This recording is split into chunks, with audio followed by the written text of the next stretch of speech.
Hey friends, Dean here. Before we get you on to your episode, I want to take a moment to invite you to our next virtual online trivia night. Wednesday, May 13th at 8 p.m. Join us either on our Facebook group or on our YouTube page for 3 rounds of fun trivia, music questions, movie questions, general knowledge questions. It'll be a fun time and a chance to win some prizes and have just a good relaxing night of some trivia at home. You don't even have to go out for it. So don't forget, Wednesday, March 13th at 8 p.m. Join us on our Facebook group or YouTube for 3 rounds of fun virtual online trivia. We'll see you there. In this episode, we're talking about an album that was supposed to be the second rock opera for The Who. That didn't happen, but what we got instead was the sensational album Who's Next. Stay with us. Get ready for the 3324 podcast, where lifelong friends Dean Legiro and Eric Kuber share their love of all things music and movies. Dean has directed short films and is a music trivia buff, and Eric, trained in audio engineering, brings his extensive knowledge of music and film to the conversation as they discuss, debate, and celebrate their favorite albums, films, and much more. Welcome to the 3324 podcast. If you are new, we appreciate you checking us out. And if you're returning, hey, welcome back. You can find us on your favorite podcast provider, so please go ahead and subscribe so you don't miss any future episodes. We're also on social media, so follow us on Facebook or Instagram at 3324 podcast. It's the right thing to do, honestly. Absolutely. Right, Eric? Yep. Follow us. Follow us. So I am Dean. Welcome to the 3324 podcast. Eric is here. Hi, Dean. How are you? I'm doing awesome. Cool. How are you? I'm good. Cool. Very good. Excellent. Yes.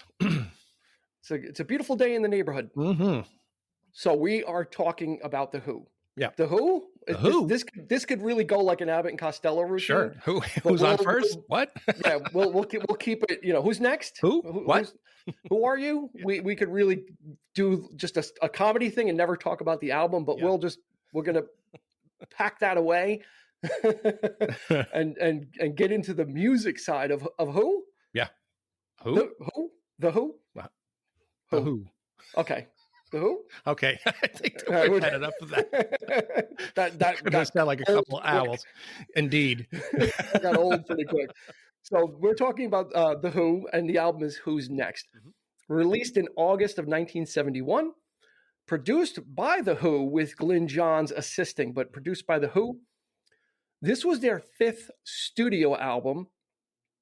And, you know, The Who, you know, with their discography, especially with this album, you know, the before and after weren't studio albums. So we'll get to that anyway. Hit number 4 on the U.S. charts. It went 3 times platinum. So that's 3 million copies sold. And it's number 77 in the Rolling Stone Top 500 Albums of All Time, the list as of 2020. So not that's too bad, not too shabby. Not too shabby. Yeah. You know what? I would think that would have been higher up on the list, meaning closer to number 1. Where's Tommy on the list? Is Tommy? I don't know. Tommy's not here. Mm. I think he left. No, I don't know where. I don't know where. I think Tommy might be a little bit higher. No, you think on so? The list? I think so. Really? Okay. Yeah. I didn't. You know what? I didn't research that. That was a pop quiz. I wasn't ready for that. But this one is just incredible. Just an incredible album. Yep. So, brief history of The Who. I mean, there's not a whole lot that we're probably going to educate you on as far as that. Formed in 1964. You know, kind of considered the godfathers of rock, of punk. They were punk before punk, grunge before grunge. Mod before mod. Yep. They wore a lot of hats in a relatively short time. A pretty quick and robust evolution, I would say, that the Who had before they kind of landed. You know, for me, I'm going to say this album for me, and you can fight me on it, but this album, I think they really landed on their sound. Yeah, definitely. There's a difference in their previous releases versus this going forward. Yeah, this was sort of gangbusters. I mean, definitely. I think Glyn Johns was a big component to that. So he's a world-class producer. Having him on board was a definite plus, especially for this project. But yeah, I mean, a lot of their earlier stuff was kind of hit and miss. There was they did a lot of stuff in mono. They did a lot of, they were just kind of, and Tommy even, to me, was not an extraordinarily well-sounding album either, in my opinion. Very, very, very high-end, very tinny. But here, they're really coming out in full blast here. Yeah, and that's one of the things I noticed with listening to this album was I have a lot of feelings. I have a lot of strong feelings about this album, actually, after listening to it multiple times in the run-up. And it was a deceptive album, or songs off this album were very deceptive to me. And I guarantee that other people might feel the same way. So I'm guaranteeing something that might happen, but yeah, that's what I'm guaranteeing, is that other people would feel the same way, because this album did come out in 1971. So that's 50 years old.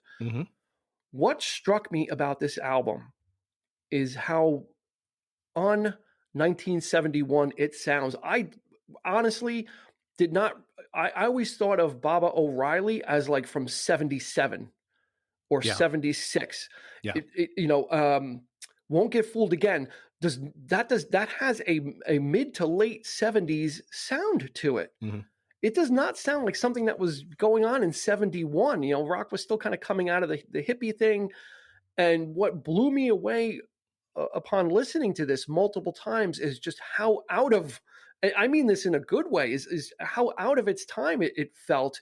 And I'll dare say ahead of its time in what they were doing. I was absolutely, I was blown away. Yeah.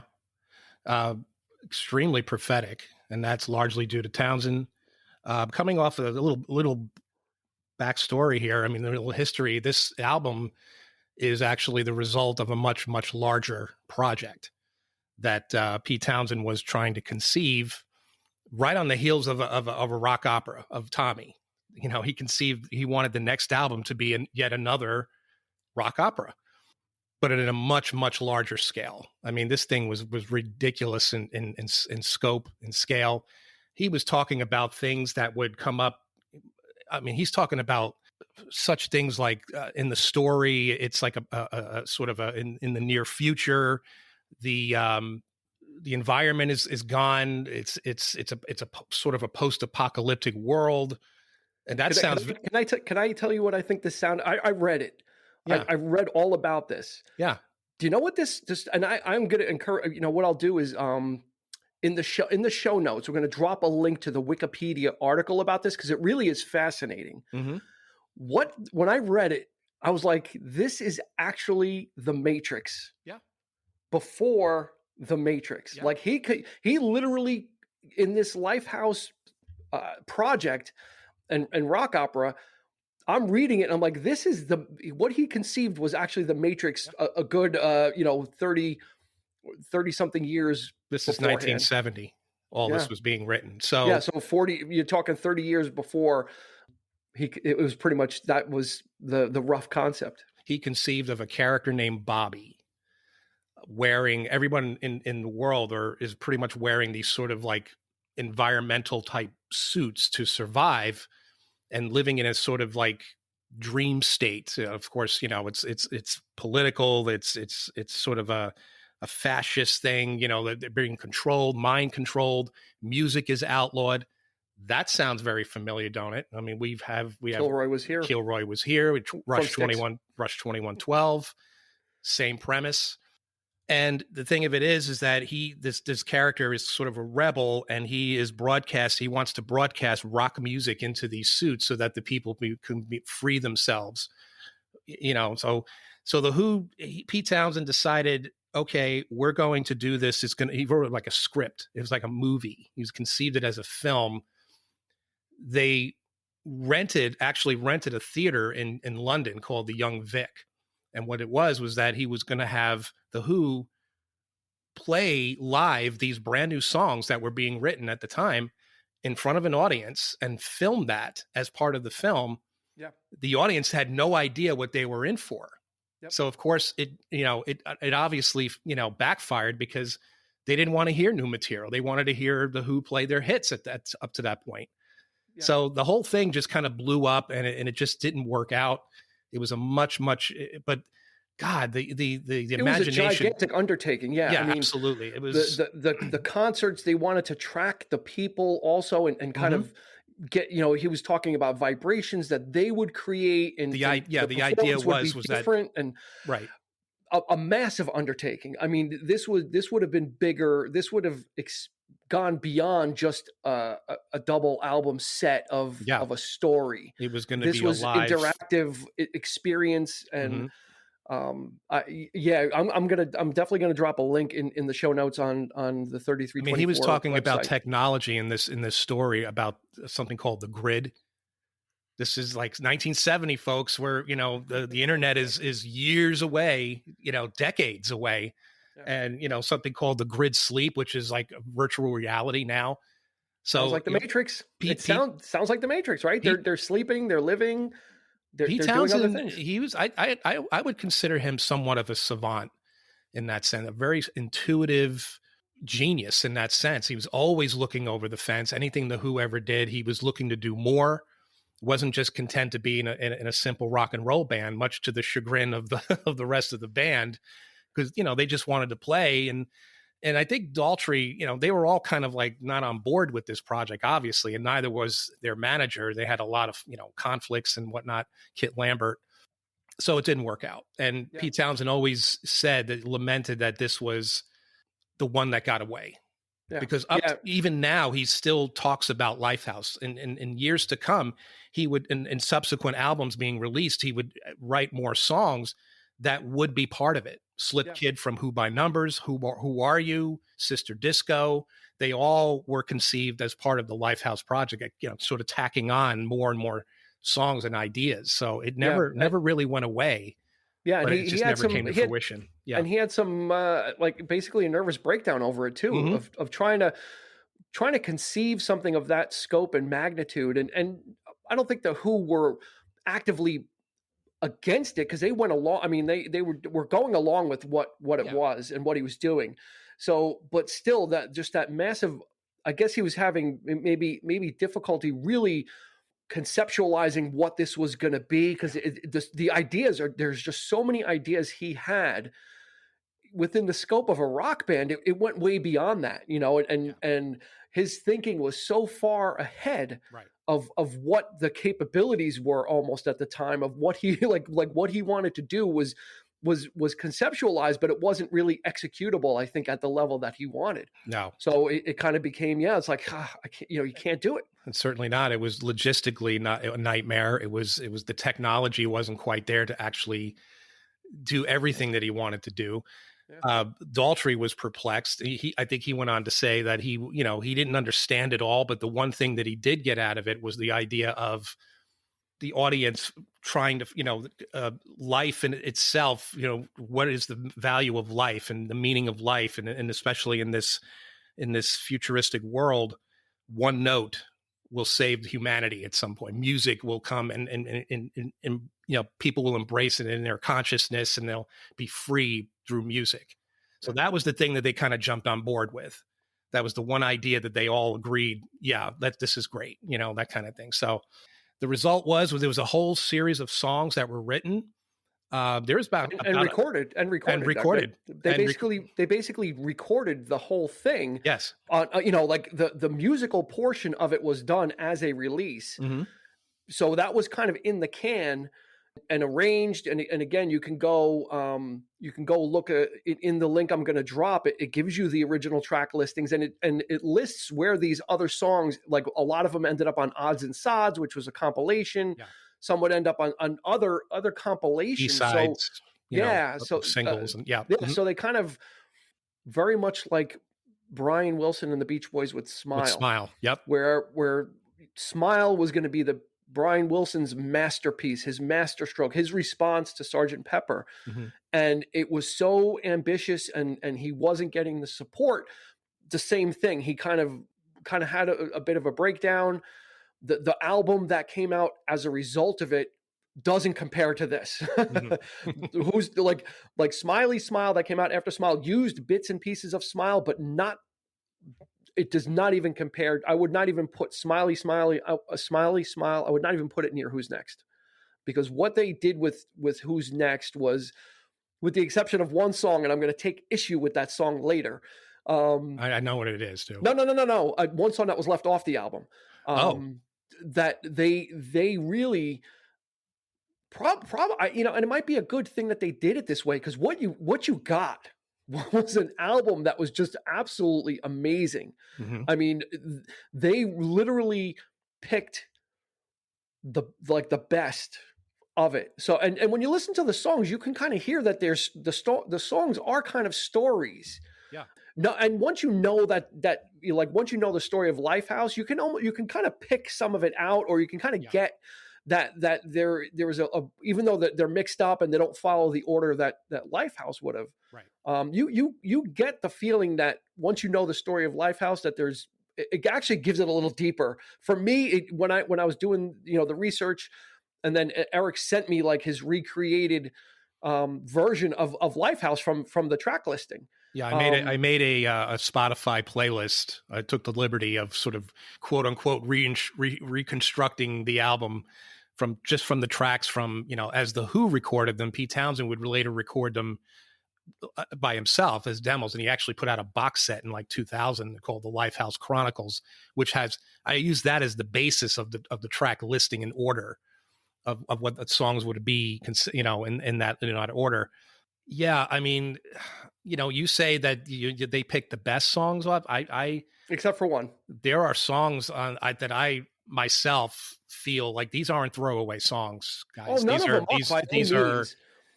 By no means a stretch of the imagination. It is not like Tommy, where it's kind of esoteric, and these songs are more straight ahead rock and roll songs. Yeah. In service of the story, but it is very, the songs are very much in the vein of Who's Next. So it is not this strange, weird thing. Any of these songs you could probably have switched out a couple of these songs and still had the same impact. Right. But the fact that what we have on the album, the way it just flows, and the way it opens and the way it closes is just.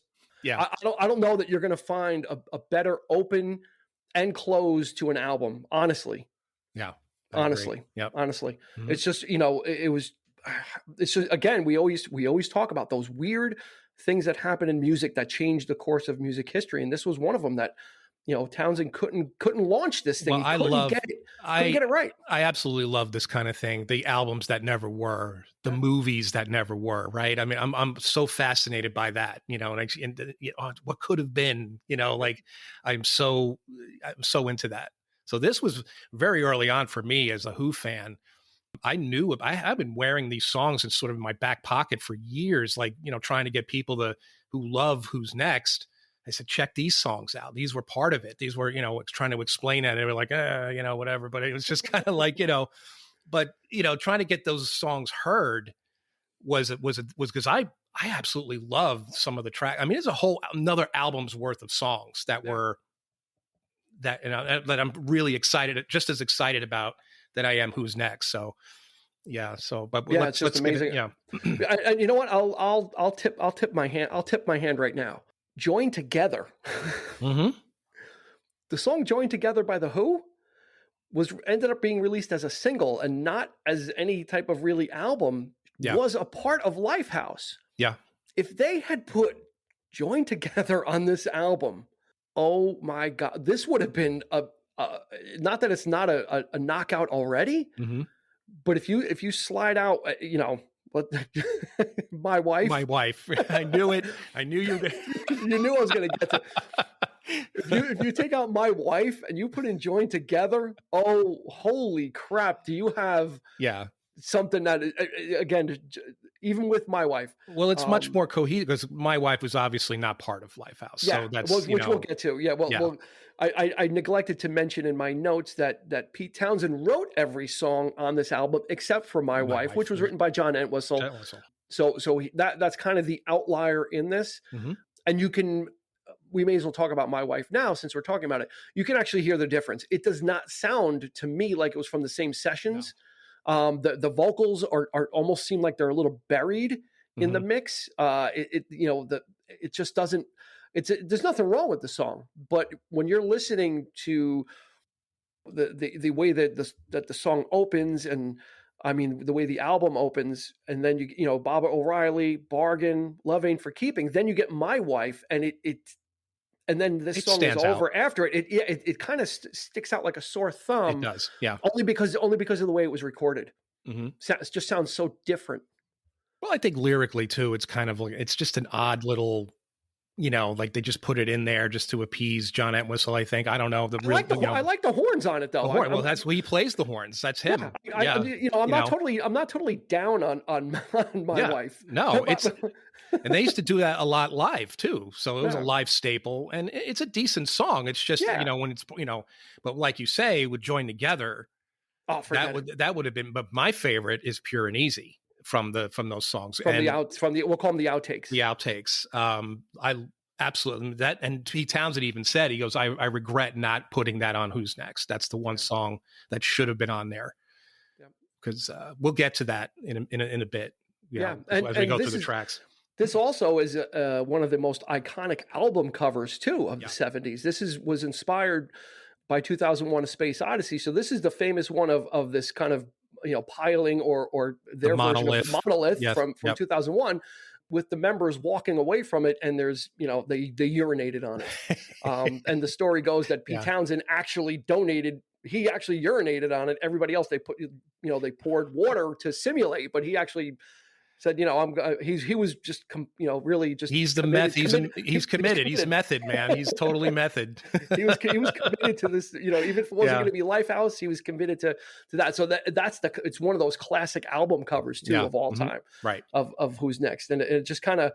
Yeah, just visiting this album, like I said in the beginning, starts off with Baba O'Riley, aka Teenage Wasteland, right? Mm-hmm. This song is like the anthem. One of the words that came to me when I sit down to listen to it, I really kind of just really try to kind of pull away any preconceptions and give it a fresh listen. The word that came to mind was majestic for Baba O'Riley. Mm-hmm. Like once it got started, it just had this like feeling of like just majesty and just like this really important song or this important statement that was coming. Right. And of course, Teenage Wasteland, everybody pumps their fist at it. And, when you were young, it was like, Teenage Wasteland. But that's not really what, apparently everybody picked up on that. not to downplay this, but but a lot of people like love that song because it's so like strong, and it's like it's almost like a rebellious type of thing, and but Pete Townsend himself would say that the song is not about that. It's about literally Teenage Wasteland. He goes, I regret, I unfortunately I come from the generation that where all the hippies were talking about changing the world and saving the world, and nothing ever got done. Yeah. So and I think it was regrettably, wasn't it originally called Teenage Wasteland too? Wasn't that the working title? So he changed it, and I'll be honest with you, in my youth, and I'm sure this is for everybody, did not know it was called Baba O'Riley. Probably for a good 25 years of my life. You think it's Teenage Wasteland, right? Yeah. And you hear people sing it, and you hear people when they talk about it refer to it as Teenage Wasteland. Mm-hmm. So it's like, oh, that's what they're singing. That's what people are saying. So that's the title. No, it's Baba O'Riley. The Baba portion of it, I think Pete Townsend was like, like the Beatles and their spirituality. Mm-hmm. He was learning from the teachings of a person named Meher Baba, who was this sort of like, Indian guru shaman kind of thing. And so, he had Townsend went on to say that he took LSD and he didn't like it. He didn't, he experienced it, but it wasn't like when everybody else took it. Like when the Beatles took it, they had this wonderful creative, like he took it. It was a really bad trip. But the only thing that he got out of it was the spiritual side of it. And which was a huge inspiration for coming up with this sort of concept, which Tommy actually came from that. And then this moved on Not to this other, surprising. yeah, right, exactly. So, yeah, Yeah, but just an anthem. This is just an anthem for the ages. This song, it yeah, honestly is. It is. It's one of those rock songs that it's not going anywhere. It's an evergreen. It's hmm got legs. It is not, like I said, it does not even sound like it's from 71. So it is. no, I think it's eternal. hmm Honestly. it's timeless. Yeah, Yeah, and then you right after that you get Bargain, I love Bargain too. I love which is Daltrey's another. vocal in this song. It's amazing. Daltrey's vocal across this album Oh yeah, is different. It is, if you listen to the, before this was Live at Leeds, but then if you go back to the previous studio album was Tommy, which was what, 69. So they were kind of still 69, and then you go back and listen to some of the other stuff like Pictures of Lily and stuff. It's Daltrey's kind of singing like light-heartedly. In this album, he's got like the mature voice. It's throaty, it's commanding. I think a lot of that had to do with touring a lot. You know what, it worked. I mean, so like Daltrey on this album, his voice is just like it's commanding, and it's owning the lyrics, and and it's owning the performance, and much like for Bargain and Baba O'Reilly and this song is over too. You get him and Townsend kind of trading off, and Townsend really has that lighter touch. Yeah. Even when he tries to sing hard stuff, he doesn't have that growl behind his voice. No, he doesn't have a voice. It's a nice contrast, especially since Daltrey's vocals really, his style evolved into something that was really strong. But that's the Who. I mean, the Who, make a nice counterpoint. Yeah, the Who that's the sum of the parts of the Who. It's like Townsend would, anytime he ever tried to do these songs on his own, they sound nothing like the way the Who do it. And even though Townsend could play drums, he could work these songs up himself from the writing standpoint and give a working full song, but him playing everything. But obviously it's not what the Who, brought to the table, like Entwistle and Moon, that rhythm section, and Daltrey. It's like he needs these guys. These guys are tailor made. Yeah, they're the vehicles for this stuff. Yeah, absolutely. They're the vehicles for his vision, and he's not going to compare with Entwistle. I don't care how Townsend can play. No, he's not going to be able to do it the way he might be able to play bass parts, but he's not going to play the bass parts the way Entwistle could. Right. He plays more of a. We talked about this in basic. The bass, but he's Entwistle plays the bass like lead. Yeah, and Townsend would step back and play a lot of rhythm guitar. Basic. Yeah, I'm sure if Townsend was going to do this on his own, it would be probably very basic. Bass playing, because he's not the the virtuoso on that instrument than Entwistle. Yeah, same thing with the drums. Like he just giving these sort of like steady beats just to get the song written and made. So, but nothing like Keith Moon, where he's like Animal from the Muppets. It's like all over absolutely, the place. absolutely. Yeah.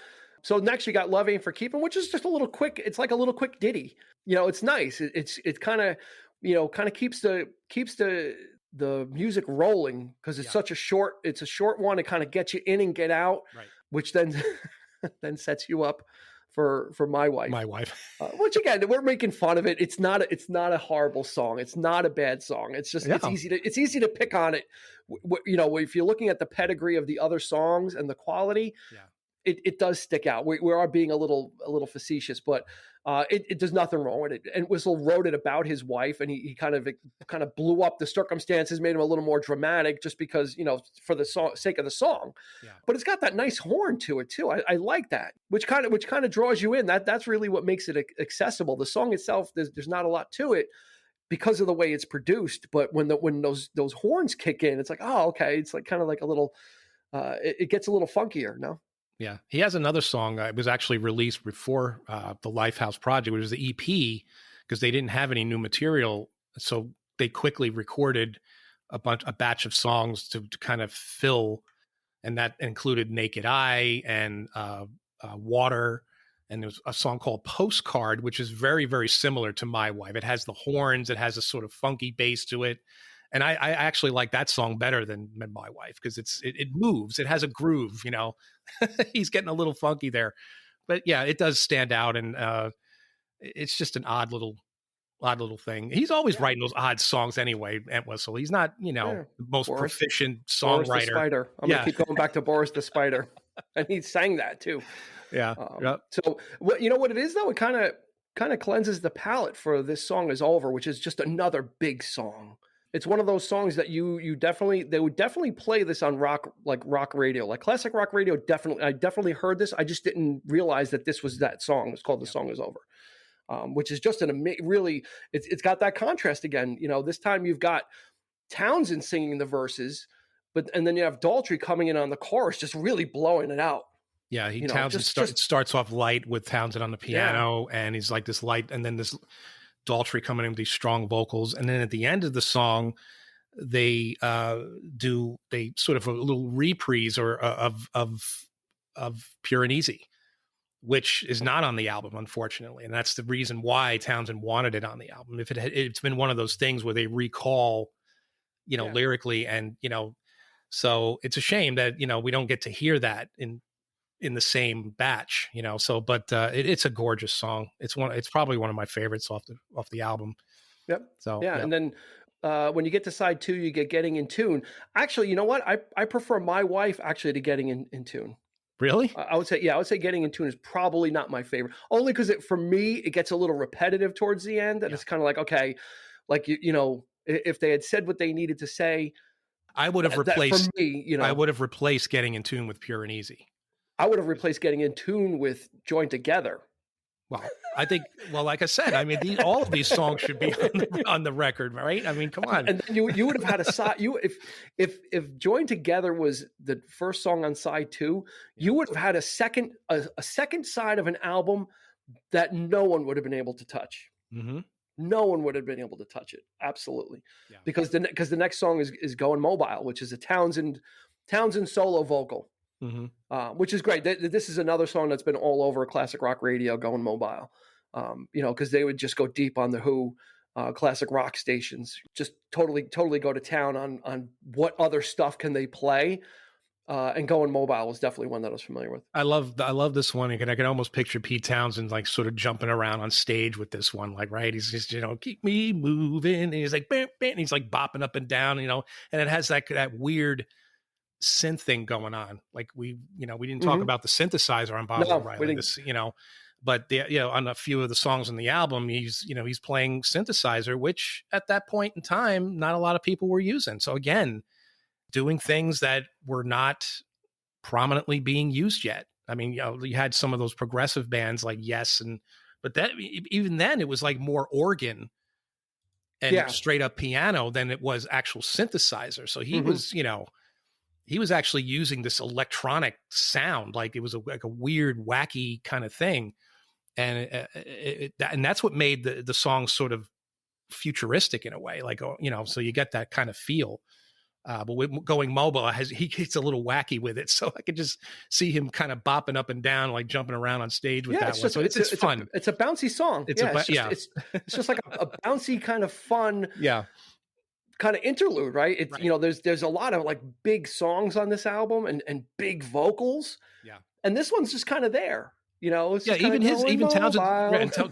Townsend's vocal, he gets a little loud in this one. Keep me moving, like over 50, it's great. It's just a nice, it's just a nice boppy song. It's just kind of like a quick, probably the closest thing to a pop song on this album. Yeah. Yeah. Right. And nothing wrong with that. There's nothing wrong with that. No. Because all the other songs are for the most part quite long and mini epics. And then speaking of that, you've got one of the classic Who songs. And again, this album is just chock full. Mm-hmm. Like, this is a highly recommended listen. Is sit back and just kind of be like, wow, all this was on this album. Mm-hmm. Behind Blue Eyes. Mm-hmm. And I think both Townsend and Daltrey relate to this song. Townsend, I don't know what the premise was behind it specifically, but Daltrey relates to this song a lot too. And I think it has a lot to do with the fact that they were always there. They did a lot of fighting. There was a lot of anger within the band. One day Townsend would be angry. Daltrey is like, what are you doing? And the next day that, it was Roger Daltrey who was pissed off about something.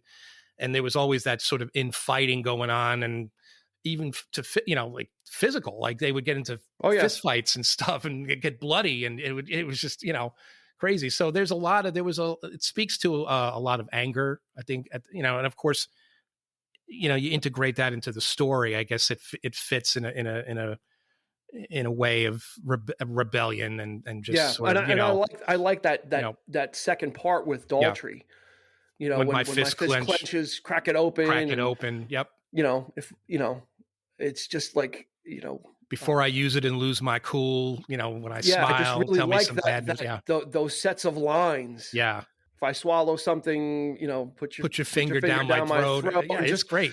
Just a lot of just a lot of phrases kind of linked together, and just the way Daltrey kind of delivers them too, like a little bit of force, you know, like almost like pleading to do those things. You know? Get rid of the bile, get rid of the anger, get it out of me. You know. And it's just because it's kind of gentle in the beginning. It's just very, very, you know, not melancholy, but very ballady and just the, you know, the acoustic beautiful guitar, beautiful harmonies on this song. Yeah, between and then it kicks in. Yeah. It just like then it just kind of kicks in, and you end up with just another Who classic. Mm-hmm.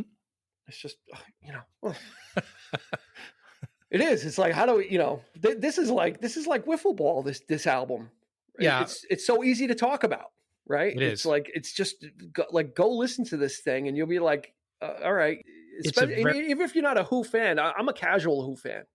I'm a diehard Who fan. So we're on both. We're on opposite sides of the coin. It's like, I never got into the Who like we've always talked about. There are bands that you're getting into something else, so you miss 3 or 4 other things that you may have gotten into. Right. And you were deep into the Who. You had other friends that were into the Who. For me, it was like, I dug the hits just like anything else, like Elton John or whomever. So getting into this album and listening to this brought a whole level, not that I didn't respect them, just brought a whole level of respect though. Only because of the timelessness of this album. It does, I'm going to keep saying it. Right. You're going to get tired. It does not sound like it's from 71. No. I'm sorry. It just doesn't, especially with Won't Get Fooled Again, with that whole synthesizer, that whole beginning part. Mm-hmm. That is firmly late 70s sounding. Like that fits in with like what Boston was doing and Styx and Meatloaf, or just like all those Manfred Mann's Earth Band, and you know, like I think of Blinding by the Light. You know, it's just kind of like, this is like 5 and 6 years ahead of it. Yeah, and these were rock staples in the mid to late 70s doing this stuff. So Won't Get Fooled Again is just that. And if you listen to the lyrics of this one, you kind of understand that this fits in with the story of Lifehouse as well. You know, it really does kind of make it interesting to find out about it, and compelling to read more about the actual story of Lifehouse and what the concept was, and how the songs fit in, because they all are independent thoughts. Again, we get them rearranged. We don't get them in any semblance of order. And then, like Eric said, there's a whole album's worth of information for the story that's left out anyway. Yeah. So you're kind of left with bits and pieces, but this was the bits and pieces are just amazing. This song was actually Townsend, I think he quoted as saying, like, this was for the Who fans. These were for the audience. This is Won't Get Fooled Again means we're playing for you guys, but we're not the end all be all. There's going to be other players that are going to come along. And again, it's that prophetic way of thinking. There's going to be some other band that's going to take our place. And he's already thinking about this stuff at the crux of their creativity. He's already thinking about who's going to come down the road and you know, that kind of thing. So like I said, always looking over the fence at the future, at what's to come. And I got to grasp it now. I got to do what I can. And he was so involved in so many other things too. I remember he was a publisher. Yeah. Like he had his own publishing, Eel Pie Publishing, books. We're not talking about music we're talking about books. Like he had like a bookstore, like, you know, he was into so many other things, Pete Townsend. It's just crazy. I definitely put him up there with the likes of all the great eccentrics, you know, Brian Wilson, Jack White, and, you know, just he was the innovators. He was the driving force. He's the driving. He's the driving force of the Who. Yeah. Just a sad little footnote about Won't Get Fooled Again. That's the last song that Keith Moon would actually play live with the band. Mm-hmm. Because it was always their pretty much their closing song. So that was the last song that he played live with them, because he would pass away in 78. As a matter of fact, if I'm not mistaken, I think the video that you always see whenever they talk about the song, Mm-hmm. where Daltrey's wearing the striped shirt Yep. from the Kids That Are was All from Right movie. 78. Yeah. That I think could that was have been from that 70. could have been the actual last performance. I hope not. You know, but yeah, sad. But that would be a little morbid. Yeah. But so and that closes out the album. I mean, from front to back and back to front, this is just something. I mean, I'm going to count real quick. 1, 2, 3, 4, 5, 6. So I'm going to say out of the 9 songs, you've got a strong 6 that you've got way better than 50% odds that you've heard and you know. Mm-hmm. Again, that's easy peasy to listen to this and understand that we're celebrating the 50th anniversary of this album, and it's just amazing. It's so timeless. It's rich. It's a very rich It experience. is. You know, you listen So to it, well-produced. it's I don't want to listen to anything else. It's the kind it's that kind of album where you put it on and you experience it. And it's like, I'm good. I'm done for the day. You know, like tomorrow I'll listen to something else, but this is, it's so well produced. You know, it has such a crisp sound to it. And again, because you've got Daltrey just taking it to the next level, kind of the way Robert Plant did on Led Zeppelin 2. Like there's that jump where you sound like you're kind of an amateur, or you've got a kind of a light voice, and then you reemerge, and Daltrey emerges on this album in a big way. I mean, he just delivers the bombast. Yeah. Right. Of that. And I'm going to put it out there. I have it in my notes, and you can maybe, let's get your answer on this. Won't Get Fooled Again. Greatest scream in rock and roll? Ooh. I think so. At the end, I think that's probably the greatest scream in rock and roll. Okay, let's talk about that drum solo first. No, wait. I'm talking about the scream in rock and roll. I'm talking about drum solos. The drum solo that leads into that scream is the most iconic thing right there. It is. I remember a buddy of mine we used to take drumsticks and we would play along to that drum solo. We got it, and we got it down, man. We were like playing on pillows and just and we knew like exactly what Keith Moon was doing. We played it so many times. You know what? What sounds like that. The inspiration for that was to me. What's that? The End from Abbey Road. From Ringo, when Ringo was doing all those fills. It's not obviously the same. It's not even close. I see what you're saying. It has that progression. It has that where the song breaks, mm-hmm. right, and it kind of goes into the background, and then you get all these different drum fills. It's not anything like The End, because Ringo's was a little more straightforward, but it really just reminded me of that kind of epic closing. Can we get to the scream now? Yeah, greatest scream in rock and roll, or no? I do. I agree. I think so. Maybe something from Plant might be in we're talking scream. We're not talking like held note and how high and how long. Well, he does hold the scream. He does, but this is a scream.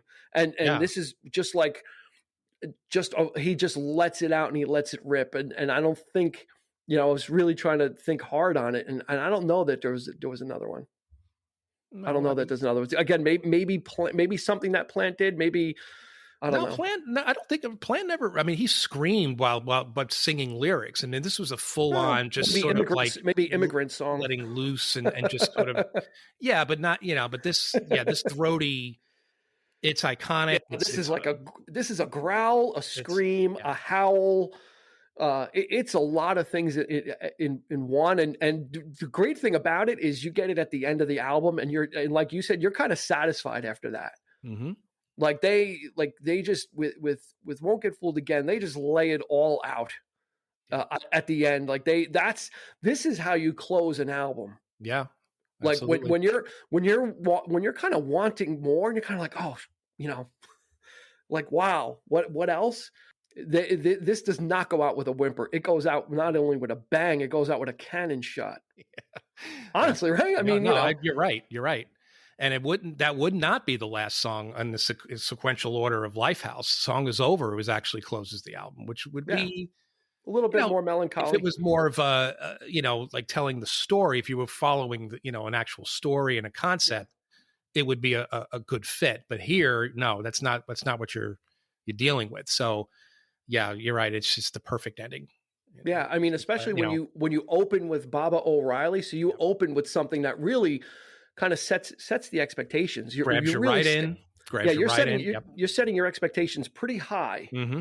with Baba O'Reilly and just the impact on that, and you get a strong follow up with Bargain, and then you kind of get some album tracks, and then you get they close like with Going Mobile, Behind Blue Eyes, and Won't Get Fooled Again. It's just like that's just like one home run after another.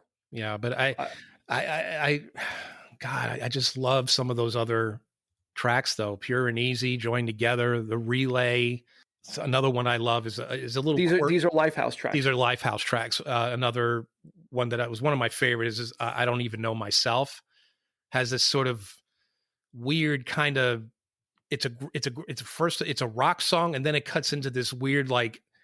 I don't mind if you try once, and it's like dude, and it's like Keith Moon playing like a rim shot, like it's like like it's this weird, almost something like the Traveling Wilburys would do or something like it was just odd, and then it goes back into the Daltrey, and again another great scream on that song too. Not as long, not as sharp, but it has that Daltrey vocal. There as well. So, I mean, it's just real. These tracks are not fillers. They are not throwaway type songs. And it's a shame that they're not as prominently heard. I guess if you're really into the Who, you do know about them. You have heard them. You might have collected, but at the time they were hard to find because they were on you had to get singles. Yeah, they were sprinkled throughout their discography. Multiple compilation albums. There was Odds and Sods was one of the first leftover type albums that that type other bands would do it. And again, another sort of who did it first kind of thing where they just put out an album like that. It's a shame that these songs weren't as prominently featured, so but one thing I did get out of it though, the experience of Lifehouse not coming to fruition, we wouldn't have Quadrophenia, which is one of my my top 5 favorite albums of all time. So that was where we're going next is they would put out Meaty Beaty Big and Bouncy, which is another kind of compilation greatest hits album, hits. Yeah. And then get into Quadrophenia. So you kind of see that like this was their 5th studio album, but there's always seemed to be like something in between as like kind of like a placeholder. Yeah. While they kind of like you just can't do these things all the time. Yeah. You need to kind of get past Tommy, you need to get past Lifehouse or Who's Next before you can move on to Quadrophenia. So, there's, just the same way between Tommy and Who's Next was Live at Leeds. So there's kind of like these in between live albums and a lot of compilations that they would put out, but that kind of would give them the breathing room to then. There was content. Just much like, and here it's like, well, the Beatles were always recording new stuff though. This was like new, like fillers, but they were brand new songs. Here it's like multiple like older stuff and just kind of cobbled together and that kind of thing. Yeah, just Live at Leeds was well received. That was a well received album. It's one of the greatest live albums of all time. Yeah, so it was no slouch. So, that wasn't just let's slap a label on something and get it out there. I mean, that was really part of their canon of in their discography. It doesn't show up as a studio album, but it's certainly. And I think that's the album that really put the Who on the map as far as rock and roll. This was not, like Tommy was, like we talked about before, it was very tinny, sort of, Live at Leeds, capturing that on tape or on album, on vinyl. It was like you hearing the band as they were meant to be heard and really cranking it up and loud. And they were doing songs that, the original versions were not half as good as the way they did it. Like Young Man Blues and things like that. It was just, wow, So, and Quadrophenia for me, again, another concept album, but a much simpler story. Just tells the story of a young mod named Jimmy, I related to it much more than I ever related to Tommy. Just being a misfit myself and just relating to that idea of trying to fit in and that kind of thing. So, that's a very special album to me, Quadrophenia. So, I don't know if I would say I like it better than Who's Next, but I admire Who's Next for what it is, but it's Lifehouse is part of it for me. Yeah. Those other songs are just as much a part of it as the album itself. So Absolutely. Did yeah. you ever get to see the Who live? I did not.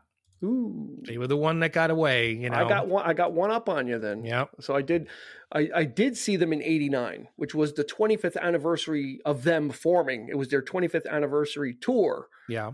And that was just, I mean, they did 33 songs on that tour, and it's just like pretty much one after another of hit. And of course they did, the last two songs was Behind Blue Eye on that tour, Behind Blue Eyes and Won't Get Fooled Again. So they did kind of replicate a little bit for someone that back then that didn't really know. They did replicate Who's Next. Yeah. The closing of it and doing Behind Blue Eyes and Won't Get Fooled Again. That was with Entwistle, so he was still alive. So that was the trio. Who was Simon Phillips was on drums there. Yeah. I was supposed to have gone to see them in their '82 farewell tour. And which turned out to be a lie. I talk about this with clenched teeth because it didn't work out. Let's just put it that way. I was promised a ticket. I didn't get it. I was climbing the walls. I was so angry. And it wasn't me. Just to put it out there, there's no animosity. These were two separate instances. I went in '89. He didn't go in '82. And what makes matters worse is when you come to find out that this was the Clash's they opened up for the Who. This was their last performance at Shea Stadium. Really, and that would have been you would have. I would have seen that. Well, but '82 also you would have seen Kenny Jones, who was the replacement. Yes. Who they didn't pull a Zeppelin. So when Keith Moon passed away, which is a great, it's as impactful as John Bonham passing away. It is as impactful to the band. Yeah. Keith Moon was as much a part of the sound as Bonham was to Led Zeppelin. The difference is that Zeppelin took their chips and went to the cashier and said, we're done. We're not going to continue. And the Who took a couple of years off, but then they decided to, they grabbed Kenny Jones, who was from the Faces or the Small Faces, a very competent drummer. There's nothing wrong with Kenny Jones. Well, kind of a thankless job. Kind of a thankless job, though. I'll go as far as to say that technically speaking, Kenny Jones was a better drummer than Keith Moon, only from the technical standpoint. He could keep, time much better than Keith Moon ever, because Keith Moon was just a maniac. Yeah. He just played what he wanted, right? But it worked. That was part of the special thing about it. Whether you thought he was a great drummer or not, it worked for this band and what they were doing. Kenny Jones was much more straightforward, and but the overall tone of the band changed when Keith Moon died. And if you want to hear the difference, if you're like, oh well, what difference does the drummer make? Listen to anything off of Who's Next. Let's just make it easy. Listen to Won't Get Fooled Again. Mm-hmm. Then go and listen to You Better You Bet, which is another popular song. We'll keep it with popular stuff. Off Face Dances, and that's Kenny Jones playing. Mm-hmm. There's absolutely nothing wrong with it. It's a very accessible and it's a great song. It's kind of like their comeback. Actually, it was kind of like they kind of came back into the '80s. Daltrey had short hair. It's kind of like they were trying to change. They were trying to move on. So and Kenny Jones was a part of that. So listen to You Better You Bet, and that's kind of like, we'll put it in quotes, the new Who, or we're continuing on, and then listen to Won't Get Fooled Again, and you'll definitely hear there is a difference. I think we talked about it on another show about drummer. We were talking about drummers, how Moon, and I think it was Bonham too, has that like. Or no, it was Dave Grohl we were talking about. Feels like that unleashed, but reined in chaos, right? Where it just goes to the edge of being a mess, but it's reined in enough that it works. If it goes out any further, it's going to be, like this person is not playing in the same band and not playing the same music. And there's plenty of videos on YouTube, if you watch that, of drummers not playing the stuff that is. That's right. You'll see how that works. But when there's someone that's just on that edge enough and knows where the line is and where to not go past, mm-hmm. that's when you get something special. And that's what's unmistakable about the Who is that drum sound is kind of unleashed a little bit and not exact, but it fits for the kind of music they're making, and that's where those punk aesthetics come from, and that's where right. And from what Townsend was doing as well. and smashing instruments when they were younger, that certainly helped cement the whole, oh, these guys are punk rocker, it was a multitude of things. It wasn't just one thing, but go ahead and listen to that, and then listen to You Better You Bet with Kenny Jones. And that's very competent. It's got the drum fills in it. He's got all the playing. Is it a different type of music anyway? Yes, because it's not 80s. It's more poppy. It's more poppy. Yeah. It's more, it feels more like a Pete Townsend solo record. If it's the kind of thing that Pete Townsend would have done, like Empty Glass, which came out around the same time. So it feels more like something that he would, it doesn't have the power that they had. Yeah, it's a little pulled back. Yeah. It's accessible. There's some great little songs. Actually, I think Entwistle has one of the best songs in there called The Quiet One. And it's actually a hard rocking song. And Kenny Jones is amazing on that song, with Entwistle's bass. But again, not quite the same dynamic, but more straightforward, but it's still really, really good. And that's, so yeah, it's a little bit different there. But I wanted to see that show. God, I wanted to see that show so bad, because I thought that was it. This was supposed to be their farewell. Little did I know that they would keep coming back, But to me, and we talked about this many times, it's like, to me, it's with just Townsend and Daltrey now. It's just more or less an army of musicians behind them. It's not really the Who to me. It's not something that I would be interested in really seeing if I had the opportunity. Yeah, he's in decent voice. I mean, Daltrey's in decent voice too, and that's what's important. Like, I guess when you're thinking about these decisions of, do I go see a band that's older, especially something like this. You're talking out of obligation, out of obligation. You want to cross it off your quote unquote bucket list. Yeah. I think you need to take that in consideration too. Is if Daltrey can still sing, then it's worth it to go see the performance. Even if you think of it as a solo thing, or you think of it as Daltrey Townsend band or whatever, you're still going to see the performances of those songs, right? Yeah. And you're still going to see the guy. If the guy can deliver it, you're going to get the experience, right? Yeah. Obviously, if people are, it's not like Entwistle and Moon are alive and they're choosing not to participate. There's no choice. Mm-hmm. So it's not like there's a falling out and they're not deciding, or they're retired. Yeah. This is what you're left with. So when you kind of come to those art acts that are so late in their career, I mean, God bless the Rolling Stones. No, I know. They're all. I did say them though. I saw the Stones. I did get to see them. They're all there. I mean, I don't know if they're all there in the head, but they're all there on stage in person. That's right. Yeah. God bless them, and they're still cranking it out. So, once everything settles down and shows start again, maybe it's time to think about reconsidering those things and saying, you know what, let me just go see. Yeah. Even if it's a curiosity, go. Right. I don't think they're playing giant stadiums anymore either. So you might even be see them in a little more a smaller venue, which might be a little bit better too and enjoyable, a little more intimate. Yeah. Well, maybe if they come around, hopefully when this thing is over with, or you go see me. I saw them in '89, so I'm good. So you're saying you wouldn't want to go with me to see them? I saw them 32 years ago. So I think I'm all right. Okay. I saw them when they were young. Well, there you go. I was gonna lay into you. There you go. I was going to let you have it. I saw them in '89, and Townsend, the fact that Townsend is just, unfortunately, he's just a miserable bastard today.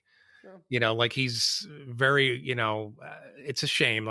Such a talented guy, and he's got something to say about everybody, everything, and he's so negative, and so I just don't like. You become opinionated, right? True, but I don't know. It's like he did get old. Before he got old. He didn't die before he got old. Right. Exactly. So, the Who did get into the Rock and Roll Hall of Fame. That goes without saying, but we're going to say it. They got in 1990, and they were inducted by U2. U2 inducted them. So that's pretty neat. And then oddly enough, Kenny Jones, right, who was kind of we'll call him really, he was only really, as far as recording goes, right, up until now, he was the second drummer. There was only ever two drummers in the Who. We can pretty much call it that. He's in the Rock and Roll Hall of Fame, but did not get inducted with the Who. Look at that. Chew on that for a while. He got inducted in 2012 as a member of the Small Faces and the Faces. So he got in sideways, not with his work with the Who, but the stuff that he had done in the 60s, with the Faces / Small Faces. So that's kind of neat that at least he got, he had a thankless job, but he did the best he could. And he did fine. I like Kenny Jones. No, he did. Yeah, I do too. He competent drummer, like I said, talented. He was, he fit the mold for what they were doing at the time. So, Yeah, and the Who would go on to continue the we'll call it the hits. I mean, Quadrophenia would have Love, Reign Over Me, right? Yeah. And well, that's the thing that when they kept coming back and they weren't putting out any new material at that point. That's what I felt like. It was like, okay, I don't want to see them because they made this grand announcement that they're breaking up and all this stuff. They keep coming, but to me, it just felt like they were doing it for the money, which kind of turned me off. And so their last album proper in quotes was It's Hard. So they with Kenny Jones, they did Face Dances. Then they did It's Hard, but then later in 2006 they would come out with Endless Wire, and then in 2019. So, but as far as like what you're calling classic Who that you're considering to be the Who, It's Hard in 1982 would be the last album that they would put out really as during, and let's call it their heyday. It's got Eminence Front on it. We've talked about Eminence Front before. Athena, there's some good tracks. Nice fun song, right? Song called It's Your Turn with your Andy Fairweather Low plays on that song. See, my man. Guitar on that song. Yeah, there you go. My man, find out. And that's an Entwistle song. That's a John Entwistle song that he doesn't sing. He got a few in there. Yeah, and Whistle got a few shots in between, with Pete Townsend looking the other way. I guess Entwistle gets to get a few in. He's like the George Harrison of the Who, right? It's kind of like he's a songwriter in his own right. He put out a few solo albums, quite a few solo albums. He was involved in some projects, with other groups and stuff. So he had his own thing going, but again, when you've got someone as formidable as Pete Townsend, it's tough to get something in edgewise. When he's doing stuff like Lifehouse and Quadrophenia, I mean, he's just like taking up all the air in the room because his projects back then were so big and so expansive and just so such a large undertaking that there's no room for somebody to get something else in on there. If he's got a concept album, for Tommy, he's got a concept for Lifehouse, he's got a concept for Quadrophenia. Where do you fit in? I would venture to say that pretty much every album they put out in the 70s, even after Quadrophenia, even though they weren't considered, they were concepts. Who by Numbers was a very personal album. So it had that strong theme throughout. It was basically saying the same thing. It had very sort of self-deprecating type songs that Townsend would write. It was kind of a low point in his career. And then Who Are You was it was basically saying, well, we're changing. We gotta change with the times. That's what that album had to say, at least for me. There was a lot of new song. There was a song called New Song on there, which basically says that. Mm-hmm. We gotta change. There's a song called Music Must Change. There's, again, that concept of knowing full on that, and almost maybe, of course, Keith Moon was not doing well at that point. He was very, addicted to, and Townsend was always worried that, he was probably going to go. He was going to chuck him if he didn't clean up. It was kind of like, same thing that happened with Dennis Wilson of the Beach Boys, the drummer. Same thing, just substance abuse issues. They're gonna chuck him.